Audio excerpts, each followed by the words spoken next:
So why did he need a black director? Could a white director not have It's not produced this color, work? it's culture. There's been a lot of controversy surrounding the usage of the N-word in this movie, and No, nobody, none.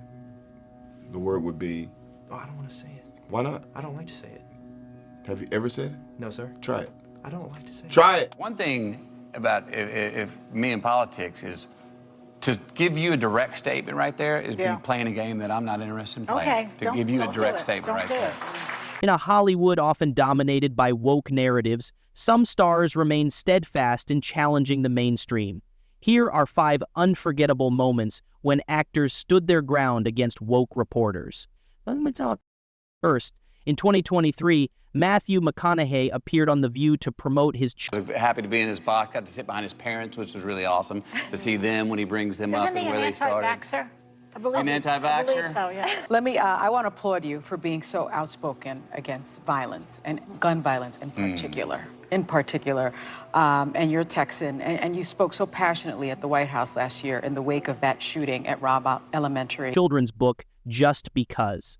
The discussion started on fatherhood in the book's inspiration, but Sunny Hostin shifted the focus to McConaughey's 2022 speech on gun violence, sparking a heated debate. Co-host Joy Behar then attempted a typical gotcha question to corner him. However, McConaughey calmly and confidently shut her down, maintaining his signature composure. This wasn't the first time The View hosts tried to trap an actor with woke questions. Political offices in your future? Can you see that? If it's where I would deem myself to be most useful, Yeah. yes. Do you think you would get elected in Texas being anti-gun? Do I think I could get elected in Texas being anti-gun? One thing about if me in politics is to give you a direct statement right there is be playing a game that I'm not interested in playing. Okay, To don't- give you a don't do direct it. statement Don't right do there. it. Back in 2015, Kurt Russell experienced something similar. After making headlines for shutting down a woke interviewer, Russell appeared on The View, where the hosts Recently, you made some headlines for saying that you felt gun control laws wouldn't deter terrorists. Explain to folks. Interesting. Well, you know, these are these things where, first of all, I was in a situation, we do what we call the dog and pony. Right. We're out doing the dog and pony selling a picture. And you get sometimes you get what you feel is slightly ambushed by somebody who's really got an agenda. And that's sort of, I think, that's my opinion of what happened to me the other day. sensed potential drama and brought up gun control again. While they toned it down, likely anticipating his blunt style, Russell didn't let them off easily, delivering another memorable moment. "Now you do. You hate women," he said, the reporter asked. "What's your deal with women?" Even more iconic was Denzel Washington's The last thing I like to watch is entertainers or actors get political. It's just something I can't stand watching. So having said that, no, I was kind of asked to put it in context somehow with this movie. You know, my personal feeling is that there's a big difference between Fantasyland and reality. Fantasyland is what we do. You're either writing something, writing a song, writing a book, doing a movie, doing a television show. That's Fantasyland. And that's where that stuff belongs. In reality, when we're dealing with things like terrorism and whatnot, we're all going to have different opinions on how to do it and how to deal with it. Yeah. Mine happens to be that I think there's a very strong reason Founding Fathers had for the Second Amendment. counter with a woke reporter who accused him of racism. Washington's measured yet firm response. So why did he need a black director?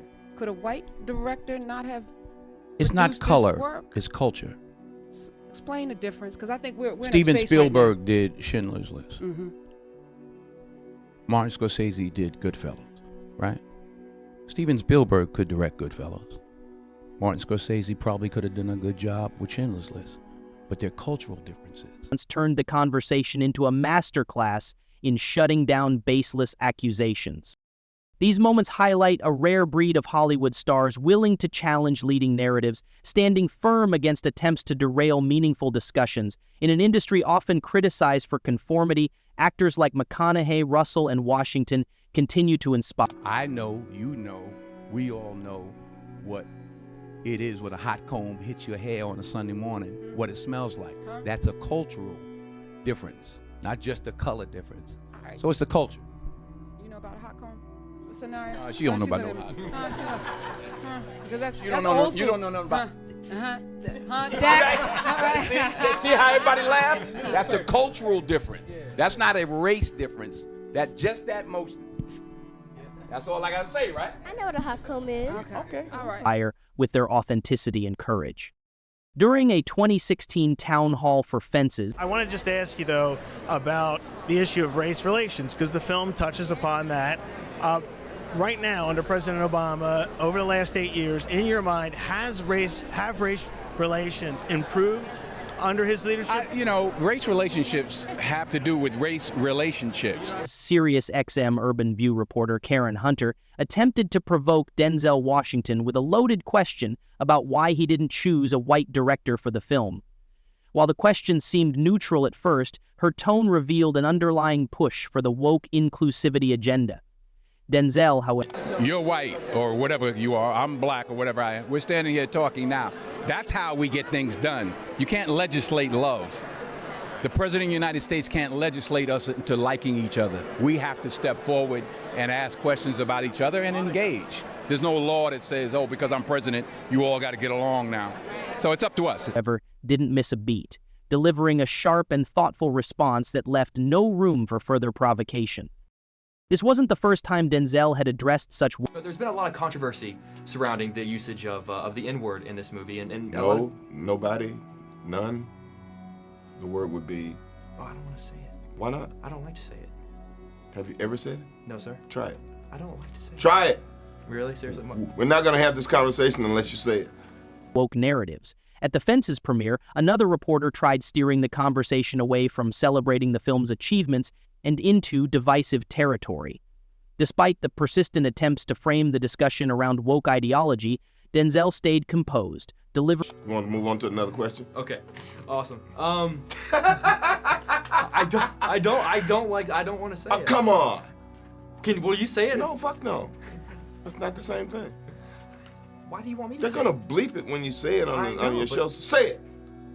I can't say it. If I say it, this question it won't make air. Okay, forget it. Okay, I'll skip it. Sorry, guys. It was a good question. No, it wasn't. It was a great question. It wasn't a great question if you can't say the word. I wanted to ask about. Bring yet another masterful response. Time and again, he proves that he has no patience for hollow race-baiting tactics. Similarly, Samuel L. Jackson showed his Black History Month you find ridiculous. Why? You're going to relegate my history to a month? Oh, come on. What do you do with yours? Which month is White History Month? No, well, come on, tell me. Well, I'm Jewish. unwillingness to play into the woke agenda during an interview promoting Django Unchained. When interviewer Jake Hamilton tried to sensationalize the use of the N-word in the film, Jackson immediately flipped the script, challenging Hamilton to say the word outright. Clearly unprepared for Jackson's boldness, Hamilton awkwardly... Okay, which month is Jewish History Month? There isn't one. Oh, why not? Yeah. Do you want one? No. I don't either. I don't want a Black History Month. Black history is American history. How are we going to get rid of racism? Stop talking about it.